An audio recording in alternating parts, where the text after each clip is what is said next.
Thanks so much, and welcome everybody to today's Optimizing Antimicrobial Stewardship webinar. I'll be your host today, and I'm just going to do a quick couple of housekeeping items. The operator has placed lines on mute until the end of our presentation, and then we'll open those lines up for questions. Until then, if you have questions or comments you'd like to make throughout the webinar, please do so using the chat box in the lower right-hand corner of your screen. And be sure to make sure you're sending to all participants. There's a drop-down menu with different options. Make sure it's all participants. You can type in, click send, and we'll keep track of any comments and questions along the way. Also, at the end of the presentation, at the end of the webinar, you'll be taken to a short survey and evaluation when you're logging off, and I'd just like to take a moment right now and encourage you to complete that at that time. Our roadmap for today's webinar was very similar to this webinar. I'll give a couple of introductory remarks.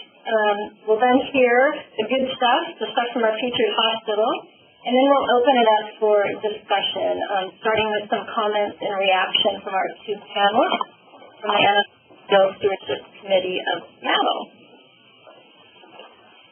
And just as a reminder, this webinar series was created originally to engage hospitals that are participating in the Qualis Health CDI Action Network. But along the way, we've had enough interest that we've opened it up to additional hospitals. But in terms of the CDI Action Network, for those of you on the line who are part of that network, I just want to kind of remind you that really the overall objective for 2012 is to establish a CDI baseline NHS, and also start to share practical approaches around antimicrobial stewardship, hence this webinar. Once we have a baseline, we will, for this year, we'll be looking at those who fall above a benchmark and be more actively engaging with those folks in 2020. There's my little why we're doing the Antimicrobial Stewardship Webinar Series circle. So, today is the fourth in a series of field trips, the purpose of which really is to share implementation stories.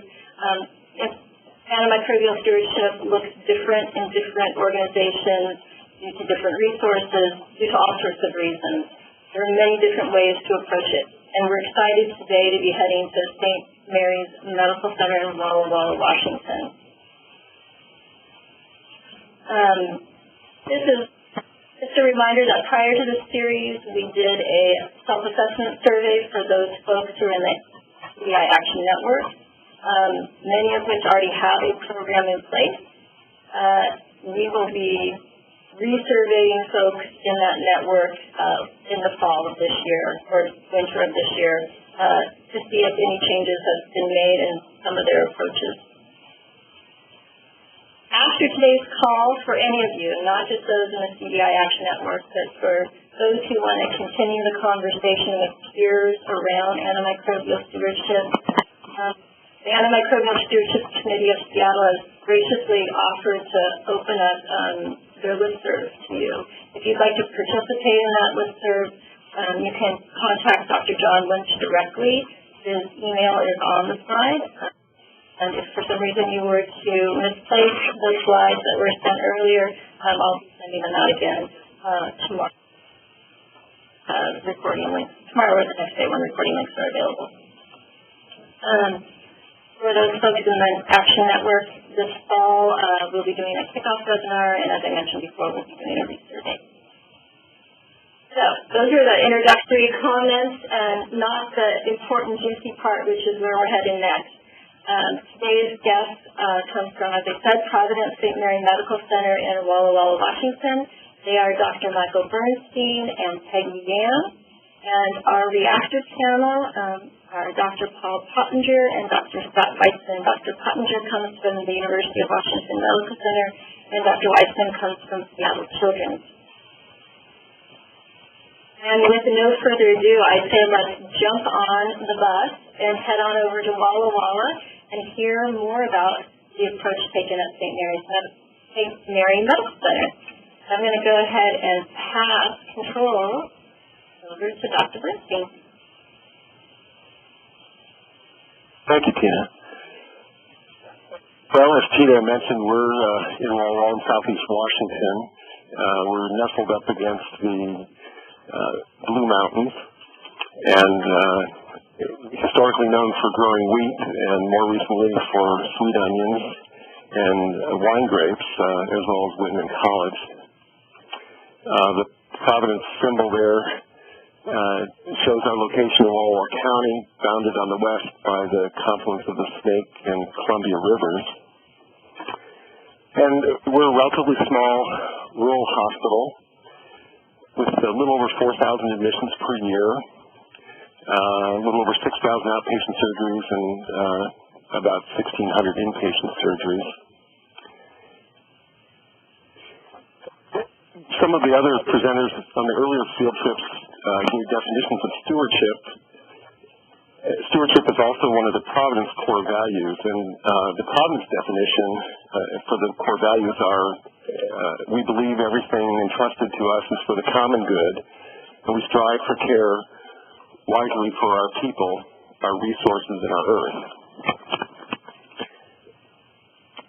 Now, when we began our antimicrobial stewardship work, because it involved a significant change, we felt we needed to establish some sense of urgency with our medical staff, and we did this in part by presenting a patient case that occurred a few years before we began this program. And this was a 65-year-old dialysis patient who was admitted to the hospital with suspected baclofen toxicity, and he had an elevated white count, was placed empirically on levaquin. And the levaquin was continued because he had 1 of 4 blood cultures positive for staph hemolyticus that was very likely contaminated, but he was sent home on antibiotics. 2 days after discharge, he developed abdominal pain and diarrhea. He presented for outpatient dialysis with hypotension, fever, and elevated white count, was admitted with sepsis. He had bedside sigmoidoscopy that showed pseudomembranous colitis, and his stool was positive for C. diff. Unfortunately, he did not respond to treatment with vancomycin, developed toxic megacolon, and underwent an urgicolectomy, but it was not enough effort to save his life. Unfortunately, he expired. So in developing our program, our objectives were to use creative strategies in the creation of a program addressing our lack of resources because of our small size. And we wanted to choose the most appropriate team members for program leadership and concept building. We also wanted to develop explicit metrics or measures and goals to be completed between the multiple disciplines that we were involving. The global purposes of our antimicrobial stewardship program were to preserve antibiotic effectiveness in our population, particularly noting the marked reduction in the antibiotic pipeline from the pharmaceutical industry, and to reduce the complications of antibiotic therapy due to resistant infections such as MRSA, extended spectrum beta-lactamase gram-negatives, and C. diff. And we also had local goals to optimize appropriate antimicrobial use locally, including de-escalation where appropriate, to improve patient outcomes, particularly by reducing adverse events and reducing morbidity and mortality and length of stay, to ensure cost-effective therapy, and again to decrease the incidence of resistance in our own population as well. Now, we looked in the literature, and there are relatively sparse data regarding antimicrobial stewardship programs in small community hospitals. But we'll just review for you results of a couple published reviews that we were able to find. In 2004, Stevenson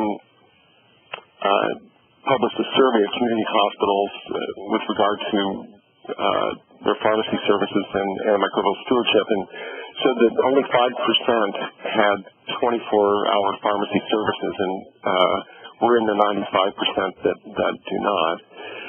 70% have some element of antimicrobial stewardship, but less than 30% of those had a method to track their practices. And less than 30% had the capability to recommend changes in antimicrobial therapy based on the results of culture sensitivity data. Another study was a survey through the American College of Clinical Pharmacy earlier this year, and they looked at 26 community hospitals, though they were quite a bit larger than our own hospital. We have an average census of 40 to 50 patients with licensed beds of about 125. But in these little larger community hospitals, more than one quarter had less than one FTE devoted to antimicrobial stewardship, and only 11.5% had more than one FTE. And it's probably obvious to many of you, but to itemize some of the challenges of performing antimicrobial stewardship in a small rural institution, there frequently is no infectious disease physician on site, and we haven't had one in this hospital on staff for more than 2 decades. Antimicrobial stewardship is often a novel idea in rural hospitals. Most staff are familiar with them if they've trained recently in tertiary academic centers, but they're not common in rural hospitals. Again, most programs are driven either by an ID physician or infectious disease fellowship-trained pharmacists, and the latter are certainly in short supply. And the physician culture in a small rural hospital is not really accustomed to regulation of antibiotic choice. Now, after beginning a small pilot, we obtained what's called an ACT grant from the Providence system, and that stands for Accelerating Clinical Transformation. And these grants are designed to create some improvement in clinical care that is potentially spreadable to other hospitals within the system. And our goal was to develop a multidisciplinary antimicrobial stewardship team to increase the knowledge sharing between departments and hospitals. And there are names of a few Providence employees from outside our hospital that served as consultants to us. And we wanted to develop a model for antimicrobial stewardship within a rural facility without ID practitioners so that we could develop that and then export it to other facilities within the system.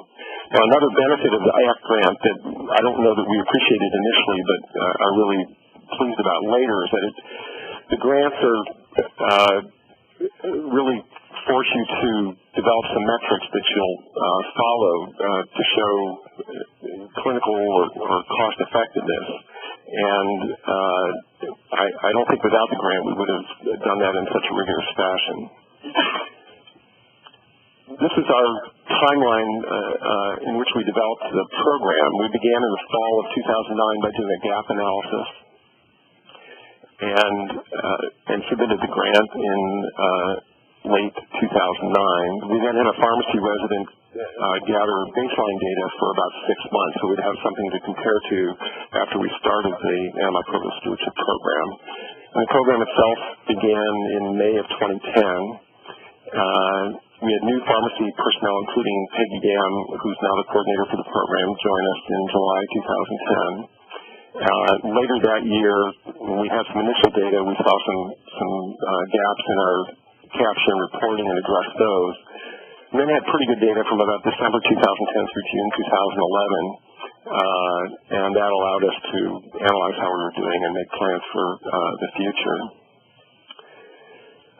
Now, the next few slides describe actual details of our antimicrobial stewardship practice model. So we do a daily review of patients who receive a group of targeted antibiotics, and the review is done by either a clinical pharmacist or pharmacy resident. In addition, we generally have 2 pharmacy residents per year, and each of them does a 1-month ID rotation And when they're doing that rotation, they'll do an even more in-depth review. They'll look at all patients receiving any antibiotic who are hospitalized, and also review any patients with a positive culture, just to look for any bug-drug mismatches or opportunities for de-escalation. And the review includes things I just mentioned, including their clinical data and including imaging studies as well.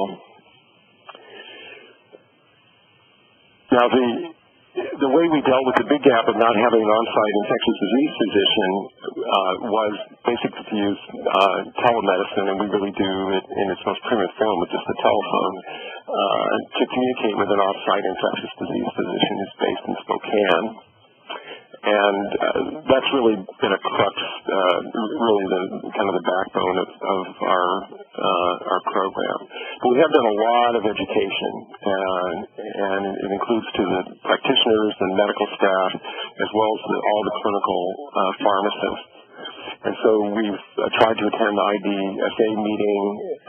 We have an antimicrobial stewardship newsletter that comes out quarterly, and we present cases. Most of the clinical pharmacy staff have participated in MAD-ID, which stands for Making a Difference in ID, which is an antimicrobial stewardship training program, and they're both basic and advanced levels of certification. The group of clinical pharmacists, some of them will attend ID Week later this year. We measure their competencies, so annually they have an exam, and they have a certain number of cases that they did reviewed periodically by the coordinator. And we're fortunate that we just had a manuscript describing our initial experience accepted, which should be published in June or July this summer. Those last 2 points are described on the next slide, so I'll move ahead. And our practice model has been a multidisciplinary, non-restrictive approach, so we prefer to develop a collaborative relationship with the practitioners rather than requiring approvals or anything like that. And that took some time to develop. And we've tailored our information technology so that we could easily track the metrics that we chose to follow. This is the program structure, and our CEO is the executive sponsor, and then I, as the chief medical officer, and our infectious disease physician, who's been extraordinarily generous with his time, but it is a paid position, is Dr. Michael Gillum, who practices in Spokane, is on staff at Sacred Heart. And then the bulk of the work is done in that horizontal line in the middle. Anita Trace, our director of pharmacy, was really key in helping us get the ACT grant, and is the lead administrator in the pharmacy.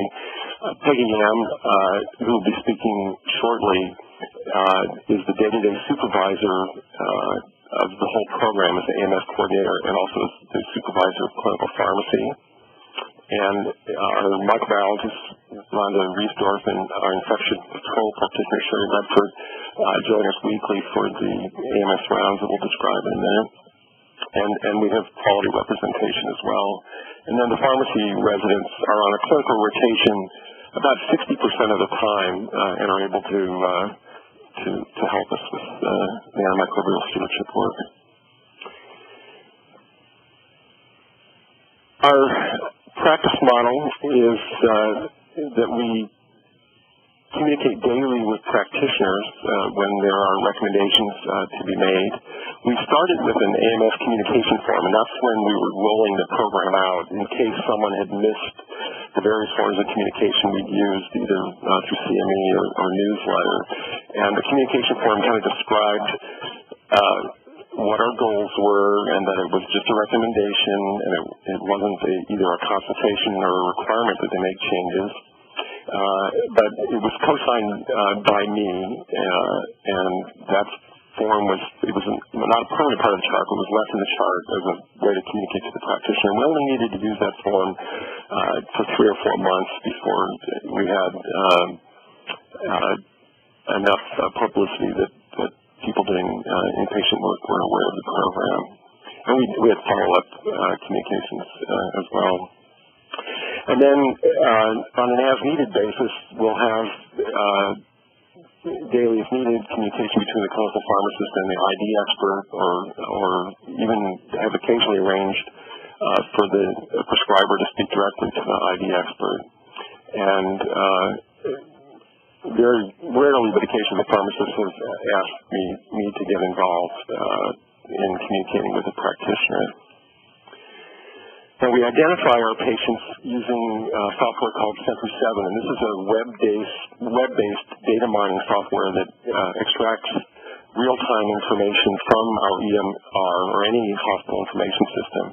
And it's based on clinical rules that you can individually configure. And so we created rules to identify patients on broad-spectrum antibiotics and flag them for our review. And the 6 antibiotics listed there are the group that we've used. And we found that captured really 95+% of the patients that we would be interested in. Now, the most formal part of the program occurs each week midweek, and we do that on Wednesday and Thursday. And so on Wednesday, although the clinical pharmacists have been doing the work daily, but here they work up the patients on targeted antibiotics in a little more detail using a standard form that we have. And then I meet with them Wednesday evening to review the cases. If there are a lot, we'll often prioritize them, and also to pick out any additional clinical data that the ID practitioner might need to help make a recommendation. And then we email the cases in these forms to Dr. Dillon, the ID practitioner. All patient identifiers are removed. And then on Thursday morning, there's a conference call with Dr. Dillon, and that's a bigger group. That's when the microbiologist and the infectious disease practitioner join us. And the clinical pharmacists present the cases, and then we'll make their stab at what they would recommend. We like them to commit themselves just to improve the learning environment, and then Dr. Gillum responds and talks about options. And initially, we would use those Thursday morning rounds to talk about really all the patients that we had managed with the AMS program the previous week. But as the volume increased dramatically, we primarily discussed the cases that are still in the house. So I'm going to stop there. I'm going to turn it over to Peggy, who's going to shift and discuss the role of the multidisciplinary membership and our measurements and results.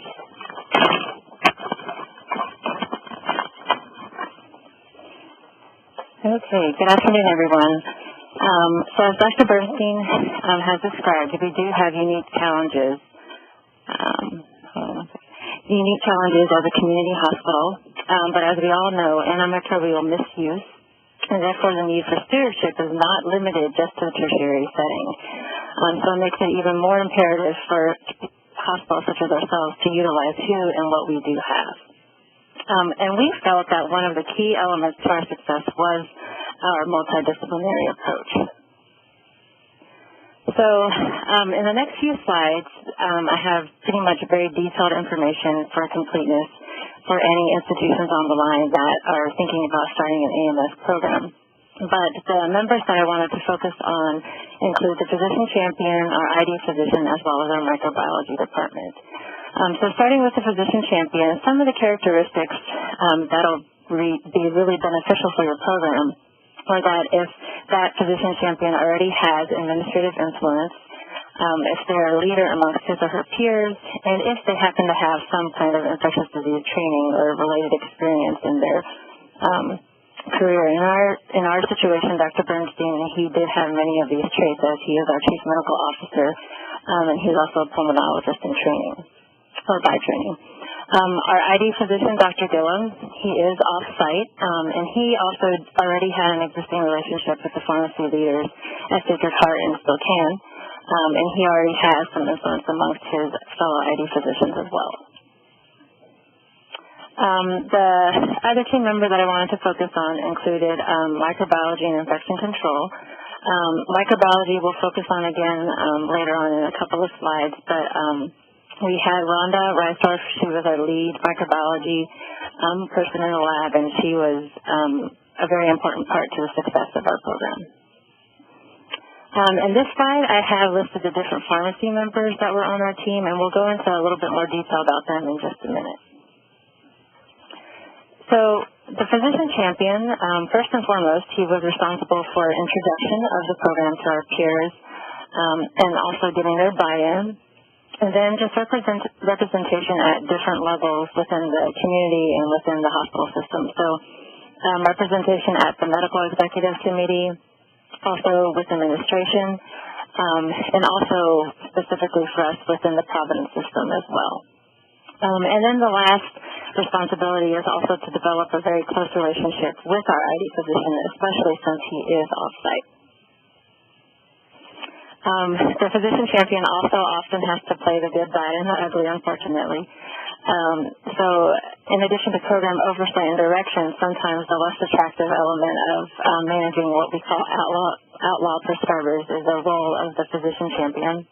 Unfortunately, here at St. Mary's, we didn't have a very big problem with that, but occasionally Dr. Bernstein would have to talk to some of our prescribers. Our ID physician, he was instrumental in providing daily support to us, especially in the beginning of the program, in providing expert opinion and advice to the pharmacists as well as the prescribers. As we talked about earlier, he did provide weekly review of our AMS cases. And more importantly, I think he's very important in providing feedback for the clinical pharmacists as they present patient cases to him.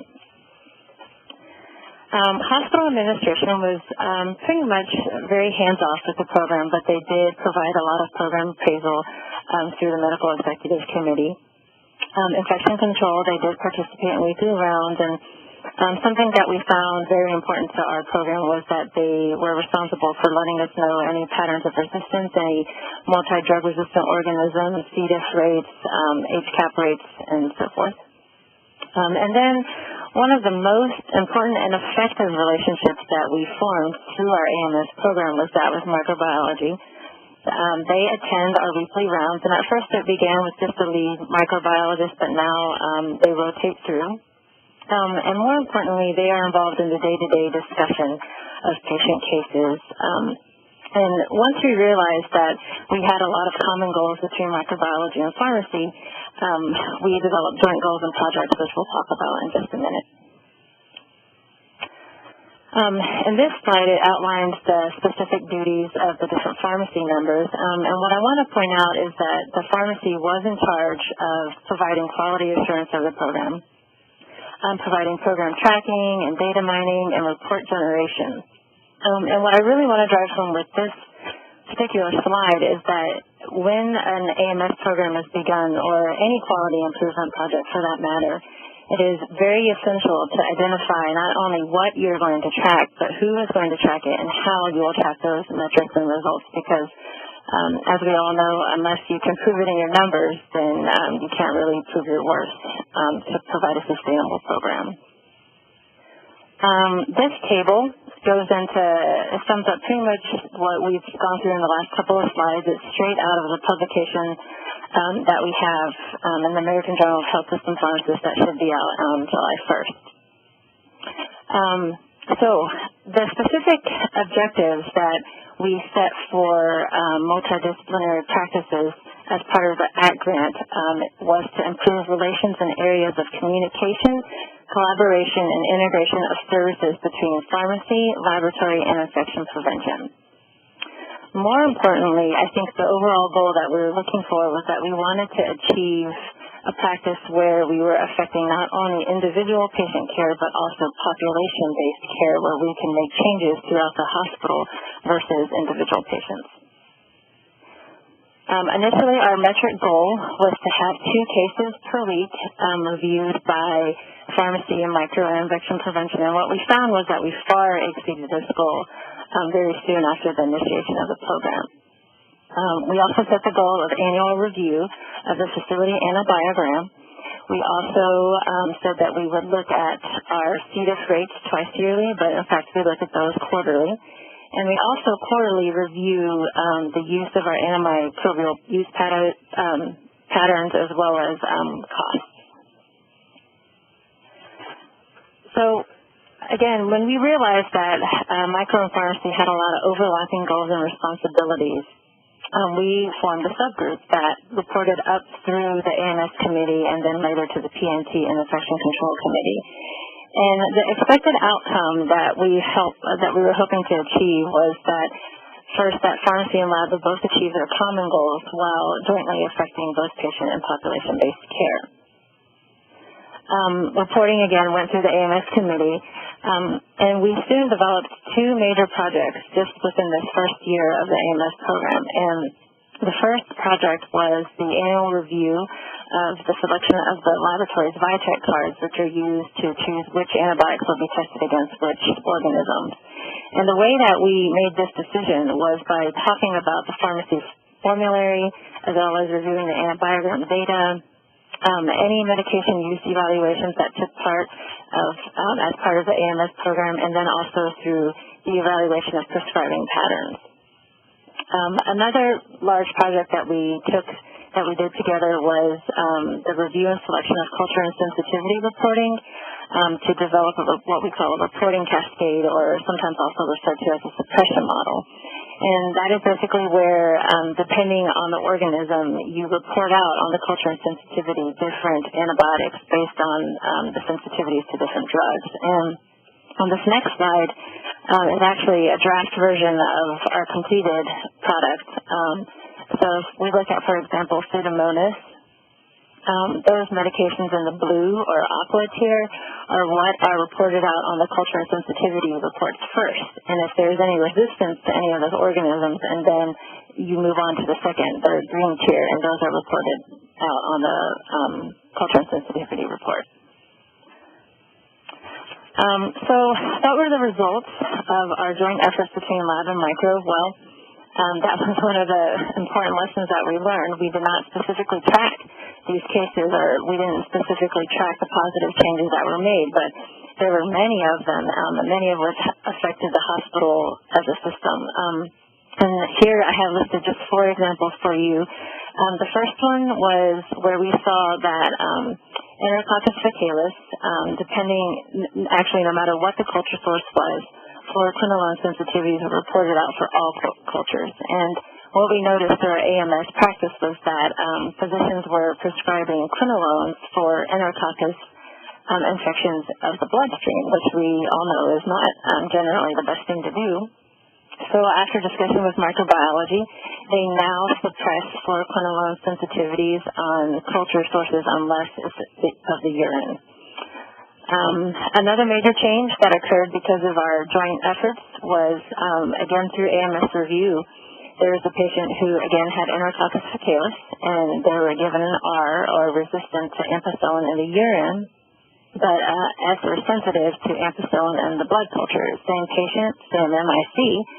The pharmacy called microbiology at this point, not understanding why one would be resistant and the other one would be sensitive. And it was discovered at that point that there was a flaw in the manual reporting system that was being used in the lab, and they have since changed it. And again, not only was this particular patient saved weeks and weeks of IV vancomycin therapy outpatient, but hopefully this kind of mistake won't happen for another patient in the hospital.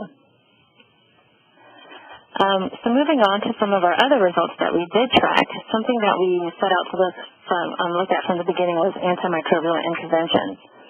As you can see, back in May and June, before the program began, there were 7.9 interventions per 1,000 patient days, and that quickly grew to up to almost 30 interventions per 1,000 patient days by June of 2011.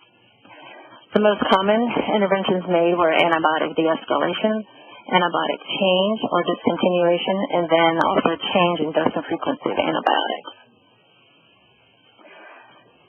In this slide, we see percent de-escalation. So baseline, we were at 44% de-escalation or streamlining of therapy. And by the end of June 2011, we were up to nearly 100%. That's approximately 96%. In this slide, it shows our antimicrobial purchase data, which even though we know that it's the most inaccurate way to measure actual antimicrobial use, often in the infancy of a program, that's the kind of data that you have to begin with. And also, I think our numbers are rather significant, so they cannot be ignored. 2008 purchase data showed $144,000 for the year. 2009, close to $170,000.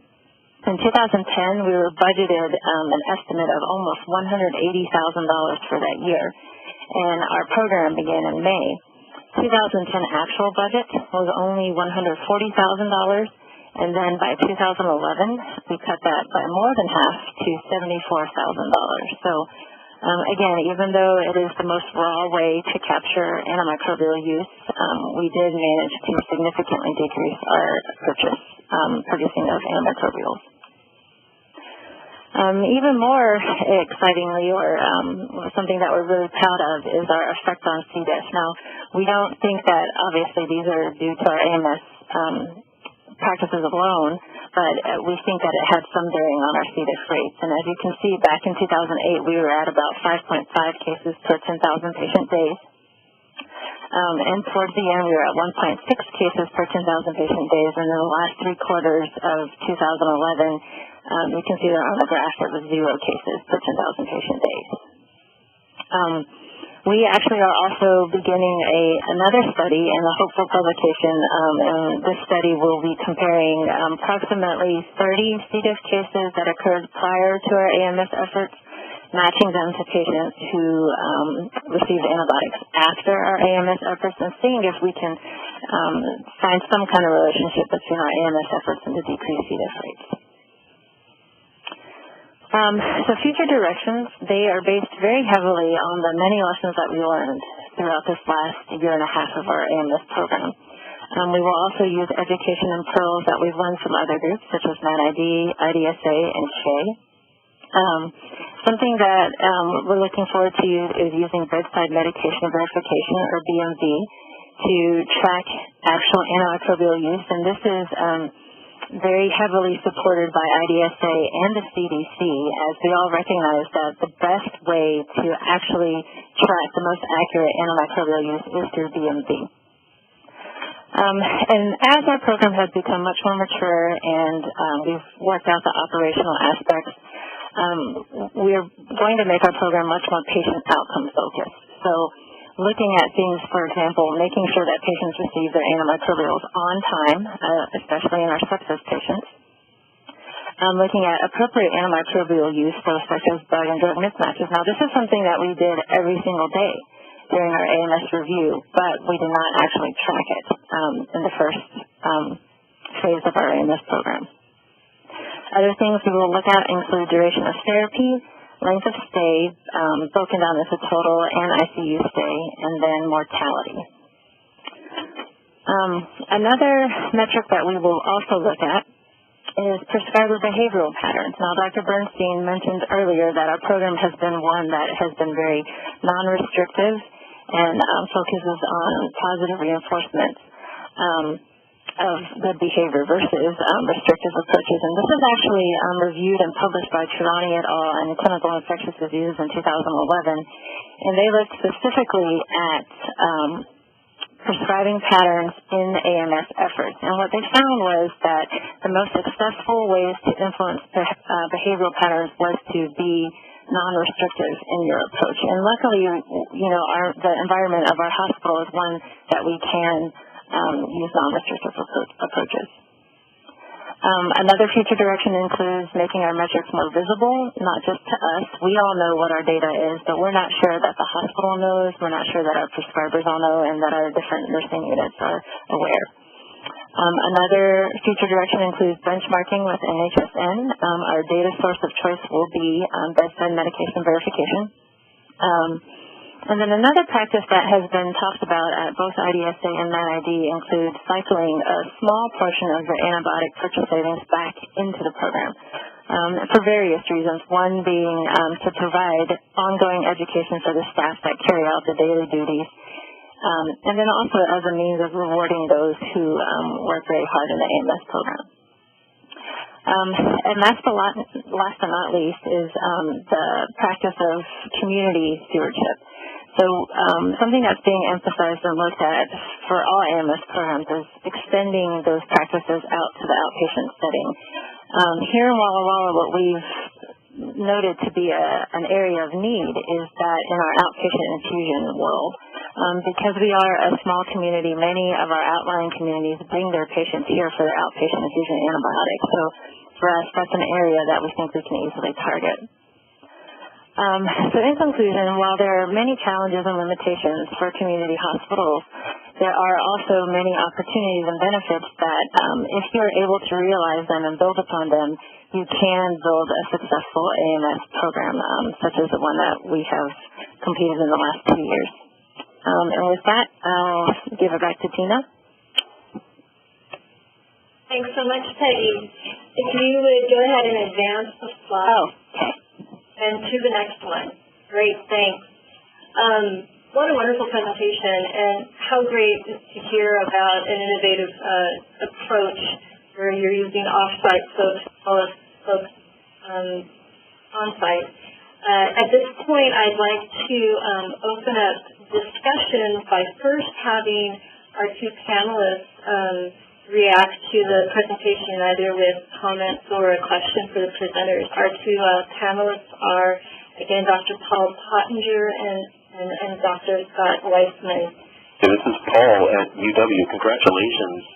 This is just an amazing presentation. It is so impressive on many, many levels, and all of you, including Mike Bernstein, if you're on the line, Mike, congratulations. Nice to interact with you again. You should all be congratulated. This is very impressive, and I have a whole bunch of questions, but I'm just the moderator. I'm not supposed to dominate the conversation. Let me ask two questions, if I may. Number one, this idea of the off-site specialist who is your champion. Tim Dillett wrote the book, and we know that you're supposed to have dedicated FTE from a pharmacist and a dedicated FTE from a physician champion on the ground. It seems to me that you've doubled that down. You have not only Dr. Bernstein as a champion, but your so-called content expert who happens to be off-site. Mention that you're going to practice over time to see prescriber behavior, in other words, the overall acceptance level of the recommended intervention. What's your gut sense at this time with respect to the prescriber's reaction to getting these calls, and whether the fact that you have your ID person off-site, is that a bad thing, or is it maybe a good thing? To me, it's a total paradigm shift, but I'm curious to get your thoughts about that. Well, thanks. And of course, our model was done out of necessity. I think that was probably obvious. I think it has evolved over time. I think there was some resistance the first couple of months, particularly when a clinical pharmacist would approach a practitioner, although they could explain, and we had that form to show that there was, an ID practitioner behind whatever recommendation. But now that the program's been in place for a couple of years, and we have given some grand rounds type presentations to the medical staff leadership about some of the results. Most recently, the reduction in C to the seal that is obviously due to many things, but we do feel that this has contributed. I think there's great acceptance now, and in fact, I think if you polled particularly our hospitalist service, I think at least half of the hospitalists would probably, if you ask them who's the ID doctor that provides telemedicine consultation to us for AMS program, I think they'd be able to give you his name, and most of them have probably spoken to him directly at least a couple times over the past 6 months. So I think it has exceeded the level of success that we expected, but I think it shows. And I think a lot of us in rural facilities hope that it's not too far from now that for many other areas of medicine where we may want to have consultation or we don't have specialists here, we'll be able to go to a live video room and just talk to somebody and see their face, and because it really does help extend the expertise from academic and tertiary facilities to places where they don't exist. Oh, very impressive. Thank you. Scott, did you have any questions you wanted to leave with as well? Sure. And like Paul, I want to applaud you both, Michael and Peggy, for not just a great presentation, but for a really impressive program. There were a number of things that I found really sort of exciting and inspiring, and what I really liked was how you set the tone with stewardship as a core value of the hospital. And I appreciate that it said stewardship, not antimicrobial stewardship, but stewardship. Because I think antimicrobial stewardship is a subset, obviously, of many kinds of stewardship. But one thing that's been, I think, inspiring in trying to implement a stewardship program here has been the notion that stewards and stewardship programs are not just against things. They're for things. They're for quality care, safe care, and for the right antibiotic, for the right patient, at the right time, at the right route. And what it brings to mind, your stewardship as a core value, is the notion that protecting the normal flora of the intestines of our patients is what we're for. That may be the organizing principle that informs almost everything we do, and that being stewards of that good flora by providing the narrowest but safest effective antibiotic is what antimicrobial stewardship is. Microbiome stewardship is antimicrobial stewardship. I like how you set the tone and how that fits in with the hospital's mission. And I think the other question I had, I think, is actually answered by your presentation, which was really about the multidisciplinary process that you've undertaken both to design the program and to execute the program, and is exemplified by having a metric around interdisciplinary reviews of cases as the metric in your grant, which, while it may have been one of the requirements of the grant, I think is really central to what stewardship is, because first and foremost it may be about building those relationships and trying to make systematic this multidisciplinary approach. So my question that comes from all this is, you really emphasize these relationships, and in passing mentioned technology, mentioned Century 7. Where in your process did that come into play? What difference does it make to what you do? What would you still be able to do, or what couldn't you do without that technology? Without Century 7? For example. Yeah. Well, I think we would still have the capability of doing the program, but Century 7 allows it to be done in an automated fashion much faster without wasting individuals searching through charts, and at least we believe it gives us a pretty complete picture of what we're probing for. So we're not going to miss something by not having been able to get into a record or locate a record. And, larger facilities have, one nice thing about Century 7 is it's web-based and it's relatively inexpensive, but, there are other programs like StareDoc and MenMine that have been used to mine the same data. Your question about or points about the multidisciplinary team, I think, are really nice to underscore, because we involved these people from the very beginning, even in the formation of the grant. And it's just amazing, even a small facility like this where the offices for these various participants might only be a few hundred yards apart. It's just amazing how much you don't know about what those other people do, and some of the information that they have at their fingertips that really is useful. And it's just another example of where team-based care, I think, can really improve the overall care of our patients. Did I answer your question completely? Yes, you did. I wanted to follow up. This is the first time I've seen the notion of cycling your savings on antibiotic purchases back into the program. Can you put me in the room when that was negotiated?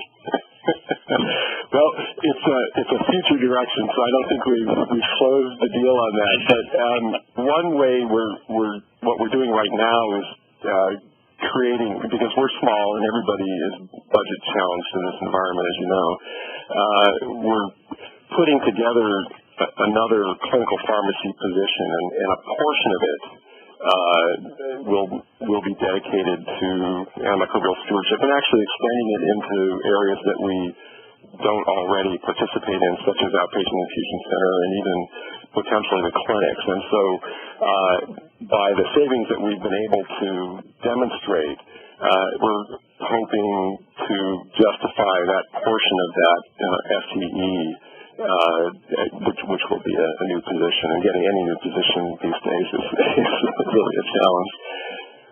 Indeed, I think we all understand that. I couldn't resist taking debate on that. Yeah. Your points earlier too about the stewardship and the microbiome. We all need to protect our precious resources, and it's interesting how some of these things are cultural as well. I've heard it described that if a patient in the Netherlands goes to the doctor, say with an upper respiratory infection, they're disappointed if they're given an antibiotic. Whereas in North America, at the present time, it's almost an expectation. And so I think part of our challenge is to extend that understanding of stewardship to the community at large.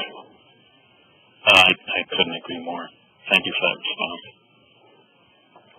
And thank you for kicking off discussion. I'd like to, at this point, ask the operator to open lines for those folks who may have questions they'd like to pose or comments as well. Thank you very much. I'm very, very impressed again by Dr. Bernstein and our presentation. I think it shows the sophistication of antimicrobial stewardship within the state of Washington and the breadth of opportunities and how we're doing that. I have two brief questions. One is, are you doing any specific documentation in the medical record?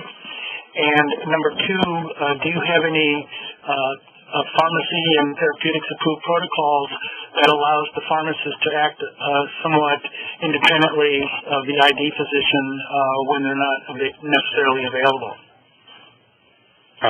So we do not make any entry into the medical record at this time for stewardship.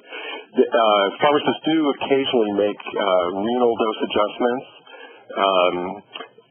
and they may write an order about that, or if they've been asked to dose vancomycin, for example, they'll often make a chart entry. But we don't currently make an entry.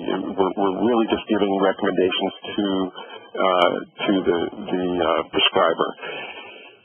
As far as, and I'll let Peggy jump in if I don't capture all of them, we do have some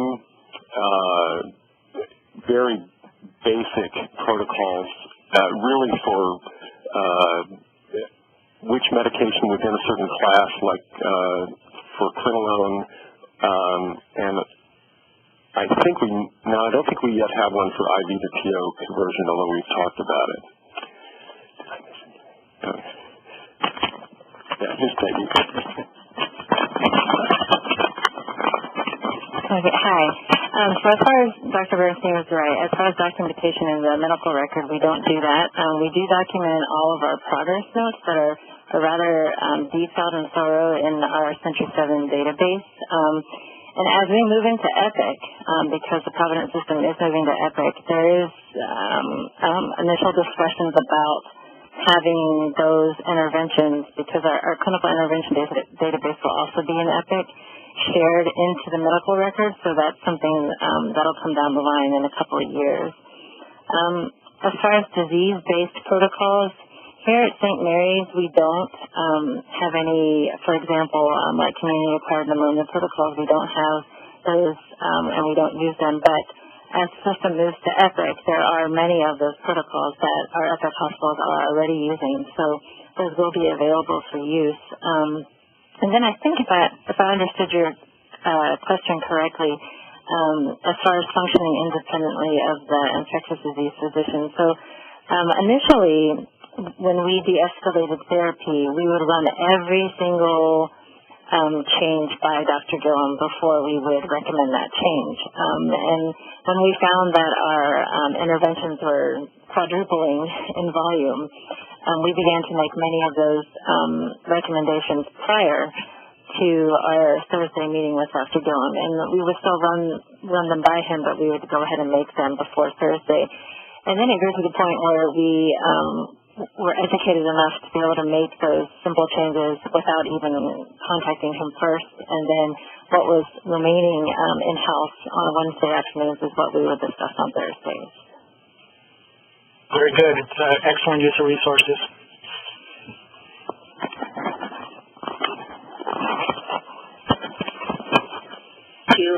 Claudia Johnson, one of the pharmacists here at Central Washington. Just wanted to know a little bit about how you run your Thursday morning meetings, about how many patients are you reviewing, the length of discussion, the types of patients that you find needing discussion with your ID expert. Okay. So as far as the numbers of patients, it can be various. I think on average we probably have 4 to 5 remaining for discussion on Thursdays. However, we've also seen, especially in the fall and winter seasons, up to 15 to 16 cases. And as far as length, they typically last, the rounds typically last anywhere from 15 minutes and up to, we've seen about 45 minutes when we've had the larger volume of patients. And then types of patients, it's kind of funny. I'm not from a small community hospital myself. I'm originally from a very large tertiary institution. And I tell you, we have the weirdest infection types here. We have everything. I think our most often, our frequent types are pneumonias, our skin and soft tissue wounds, but we also have a very large surgical population. So post-ortho, post-neuro surgery patients, we have many of those as well. And then we also have a critical care unit, so anything that you would see there as well, a lot of aspiration pneumonias, and luckily not a lot of familiar associated pneumonias, but we do have many HCAPs. So I think it's a pretty typical array of types of infections that you would see at any other hospital. And a small follow-up, are you willing to share the summary sheet that you use for your presentations to your IDs? Oh, right, yeah, yes, definitely. I think you should have my email, and I can send that to you. This is Tina, and Peggy, if you'd like to just send that to me, I can disseminate to the larger. Sure.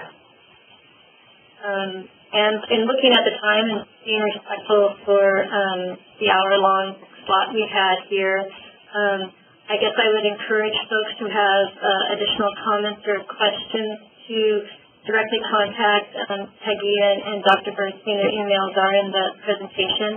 I will send out in a follow-up email to the group the form Peggy will share with me, as well as this slide deck again, in case you misplaced or that you have it on file and easy to access. I do want to take this moment to just say thank you so much to all of you who attended these webinars and taken these field trips and had the opportunity to hear how AMS is being implemented in various different locations. And I also want to take a moment to say thank you so much to all the various people who have been presenters or who have acted as panelists or who have entered the conversation. And finally, I'd like to encourage you to continue the conversation, to take the Antimicrobial Stewardship Committee of Seattle up on their offer to participate in their listserv, and to keep that dialogue going. In the months to come, if you have an idea of how Qualis Health can continue to help in engaging you with each other and around this topic, I would also welcome those ideas. And so with that, Peggy or Michael, if you would go to the next slide for me. We have our final little thank you slide. And I wish you all the best. Thank you so much again.